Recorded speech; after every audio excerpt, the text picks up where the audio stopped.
Systems. Okay, इसके बारे में आप लोग बचपन से पढ़ते आ रहे हैं। नंबर सिस्टम्स, नंबर्स के बारे में हम लोग जब से मैथ्स पढ़ते हैं नंबर्स के बारे में सबसे पहले पढ़ते हैं, राइट।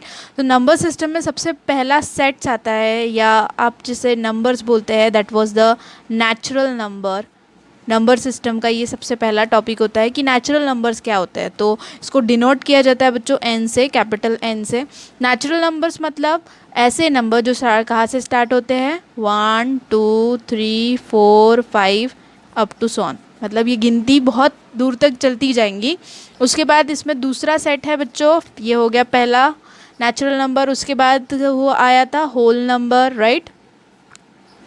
होल नंबर इसको डिनोट करते हैं W से। अब नेचुरल नंबर और होल नंबर में सिर्फ एक ही डिफरेंस है स्टूडेंट्स, ये है कि इसमें होता है 0 इंक्लूड और 1 2 3 4 5, राइट। सेम नेचुरल नंबर का सेट दिख रहा है, बस सिर्फ एक ही चीज़ एक्स्ट्रा है, that was 0।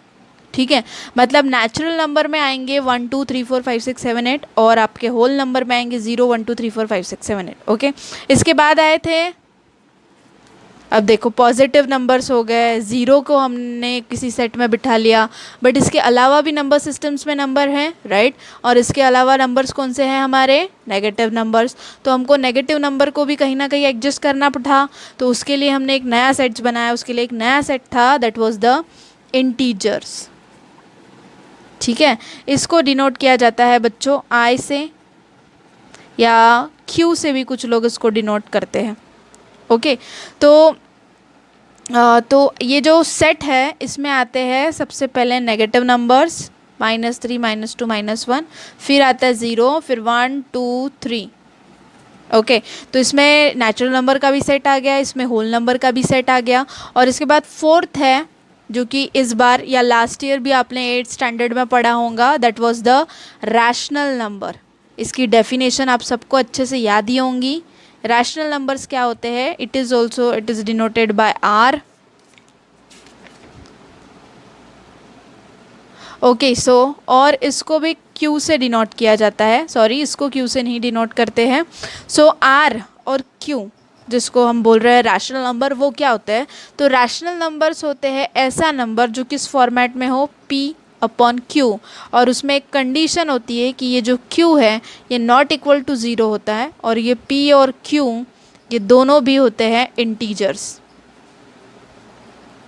Okay students, integers मतलब can be minus, can be 0, can be 1, लेकिन सिर्फ कंडीशन क्या है कि ये जो अपना डिनोमिनेटर है ये कभी 0 नहीं होना चाहिए, क्योंकि अगर ये 0 हो गया, ये 0 हो गया तो ये हो, जैसे कि मैंने मान लेते हैं P का वैल्यू मेरा 1 है और Q का वैल्यू अपने जैसे कि हमने बोला था 0 हुआ, तो P/Q के अकॉर्डिंग ये हो जाएगा 1/0। तो डिनोमिनेटर में 0 है, मतलब आप 1 को 0 टाइम्स डिवाइड कर रहे हैं, ऐसा कभी होता है क्या, नहीं। तो इसका जो आंसर होता है दिस इज नॉट डिफाइंड, इसीलिए P/Q में ये जो Q है ये नॉट इक्वल टू 0 होना चाहिए, राइट। तो यही आप 1 एक्सरसाइज, ओके, उसमें सबसे पहला क्वेश्चन सॉल्व करने की कोशिश करते हैं। पहला क्वेश्चन क्या है, is 0 is a rational number, क्या 0 रैशनल नंबर है। उसके साथ ही आपको बताना है can you right in form of PQ, क्या आप उसको PQ फॉर्मेट में लिख सकते हैं जिसमें P और Q इंटीजर्स होने चाहिए और Q नॉट इक्वल टू 0 होना चाहिए। ओके, तो क्वेश्चन आपको समझ में आया, तो चलिए इसको करते हैं। तो उसने क्या बोला था कि 0 इज़ अ रैशनल नंबर है क्या। ओके, सबसे पहले क्या कर लेते हैं, 0 को लिख लेते हैं। ओके, मैंने ये जो 0 है इसको P से कंसिडर कर लिया और मैं Q को कंसिडर कर रही हूँ 1।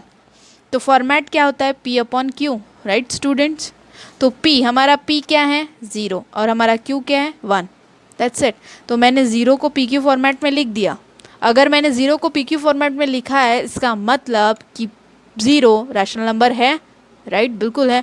डेफिनेशन क्या बोलती है कि वो PQ फॉर्मेट में होना चाहिए, Q नॉट इक्वल टू 0 होना चाहिए, और P और Q दोनों भी क्या होने चाहिए, इंटीजर्स। है क्या, चलो देख लेते हैं। PQ फॉर्मेट में है 0, डिनोमिनेटर नॉट इक्वल टू 0 होना चाहिए, डिनोमिनेटर 1 है, नॉट इक्वल टू 0 है। इसका मतलब P और Q इंटीजर्स होने चाहिए, 0 और 1 दोनों भी इंटीजर्स है।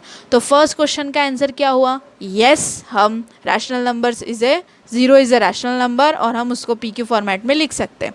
उसके बाद देखो स्टूडेंट्स, सेकंड क्वेश्चन है find the 6 rational number between 3 and 4। ये सेकंड क्वेश्चन, 3 और 4 के बीच में हमको रैशनल नंबर्स फाइंड आउट करने हैं, वो भी 6। ठीक है, अब इसका सिंपल तरीका बताती हूँ। पहले क्या कर लेना है, ये दो नंबर्स का सम कर लेना। सम कितना आता है, 3, 4, 7। ओके, अब 7 से बड़ा नंबर कोई भी, 8, 9, 10, 11, 12, 13, 14, any you can take. I am going to take 8. Okay, which I am going to take 8। कुछ नहीं, ये जो 3 है ना, इसको ऊपर भी 8 से मल्टीप्लाई करो, नीचे भी 8 से मल्टीप्लाई करो। 3 के नीचे कुछ नहीं है, मतलब क्या होता है स्टूडेंट्स, 1 होता है एवरी टाइम। तो मैंने क्या किया, 3/1 जो था उसको 8 से ऊपर भी मल्टीप्लाई किया, नीचे भी मल्टीप्लाई किया। अब 8 3 जा कितना होता है, 24, और 8 × 1 कितना होता है। ओके, ये आपका 6 में से पहला रैशनल नंबर आया। ओके, अब सेकंड देखिए 4 को मैं 4/1 लिख सकती हूँ, बिल्कुल लिख सकती हूँ। इसको भी ऊपर भी 8 से मल्टीप्लाई करो, नीचे भी 8 से मल्टीप्लाई करो। अब 8 4 जा कितना होता है स्टूडेंट, 32, और 8 × 1 8, राइट। तो ये जो मिला आपको, ये दो जो मिले आपको, 24/8 और दूसरा क्या है 32/8। इन दोनों के बीच में 25/8, 26/8, 27/8, 29/8, 30/8, 31/8 डेफिनेटली लाई करते होंगे, ऑफकोर्स लाई करते होंगे, राइट।